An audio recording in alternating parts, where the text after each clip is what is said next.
समानता और अभिव्यक्ति की स्वतंत्रता। आगे बात करते हैं, आगे जो बड़े शख्सियत हैं इनका क्या नाम है, दादा भाई नौरोजी।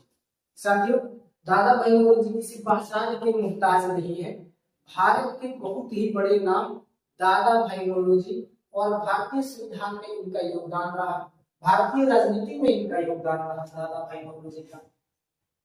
क्या करते हैं दादा भाई नौरोजी, किस तरह से अप्रत्यक्ष मांग में, यानी हमारे भारतीय संविधान के अप्रत्यक्ष मांग में कैसे दादा भाई नौरोजी शामिल होते हैं, इस बात को देखते हैं, चर्चा करते हैं इसमें। तो सबसे पहले 1906 में कलकत्ता का अधिवेशन होता है। कितने में होता है साथियों, 1906 में कलकत्ता अधिवेशन होता है, और इस कलकत्ता अधिवेशन में दादा भाई नौरोजी इस कलकत्ता अधिवेशन की अध्यक्षता करते हैं, और उसमें सर्वप्रथम जो शब्द प्रयोग करते हैं कौन सा का,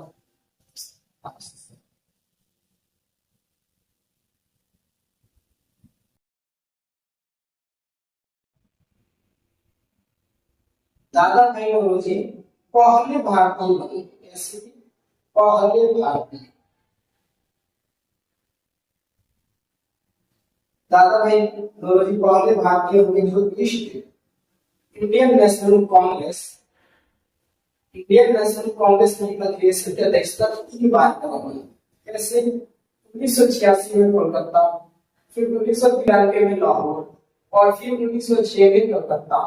तो यहाँ देख रहे हैं कि 1906 का जो कलकत्ता अधिवेशन है, इस कलकत्ता अधिवेशन की अध्यक्षता करने वाले कौन है, तो दादा भाई नौरोजी हैं, और इस कलकत्ता अधिवेशन स्वराज शब्द।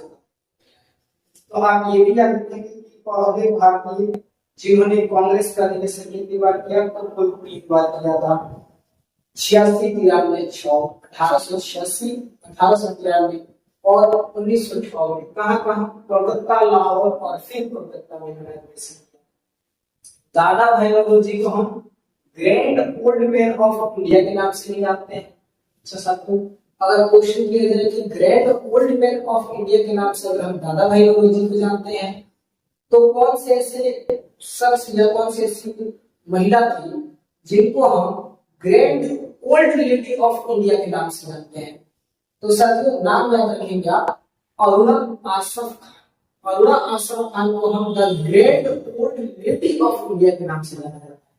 और क्या चीज से, तो मिस्टर नेहरू मार्जिन, हम इनको मिस्टर नेहरू मार्जिन के नाम से भी जानते हैं।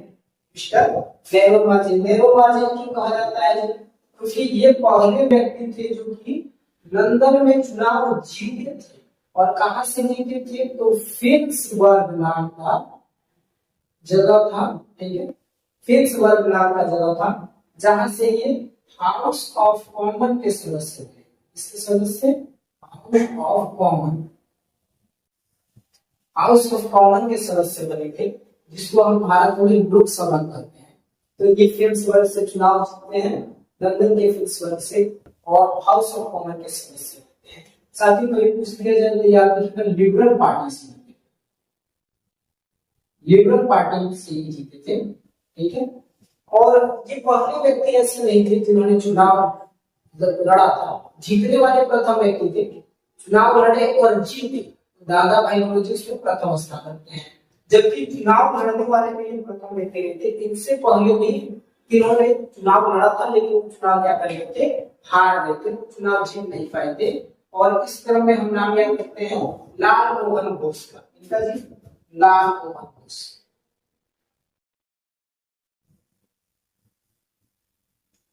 लाल मोहन घोष ऐसे व्यक्ति हैं जो कि चुनाव लड़ेंगे बट क्या हो जाएंगे, ये हार जाएंगे, इनको जीत नहीं मिल पाएगा, लाल मोहन घोष, ठीक है साथियों।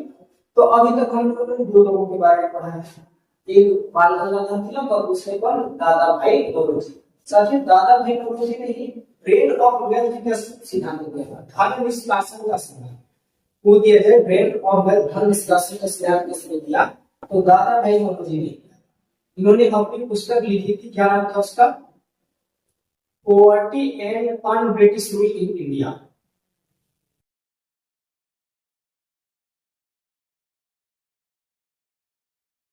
Poverty and un-British rule in India, इनकी पुस्तक का नाम ये था, poverty and un-British rule in India. और इन्होंने इस पुस्तक में poverty and un-British rule in India में प्रति व्यक्ति आय पहली बार कितना बताया था, तो 20 रुपया बताया था। प्रति व्यक्ति आय कितना, 20 रुपया बताया। तो साथ में बहुत सारे जिनके हमको ज्यादा माइक्रोलॉजी के बारे में याद रखना होता है, इनसे बहुत सारे क्वेश्चन बनते हैं। मिस्टर नेहरू मार्जिन भी पूछ लिया जाता है। नेहरू मार्जिन इसलिए कहा जाता है क्योंकि ये जो चुनाव जीते थे बहुत ही कम मार्जिन से जीते थे, इसलिए इनको मिस्टर नेहरू मार्जिन भी कहा जाता है। The great old man of India के नाम से जाना जाता है। स्वराज शब्द का प्रयोग किया था 1906 के कलकत्ता अधिवेशन में। साथ ही ये भी पूछा जा सकता है दादा भाई नौरोजी के बारे में कि इंडियन नेशनल कांग्रेस के प्रथम पारसी अध्यक्ष कौन थे? तो प्रथम पारसी अध्यक्ष में दादा भाई नौरोजी का नाम आता है। प्रथम पारसी अध्यक्ष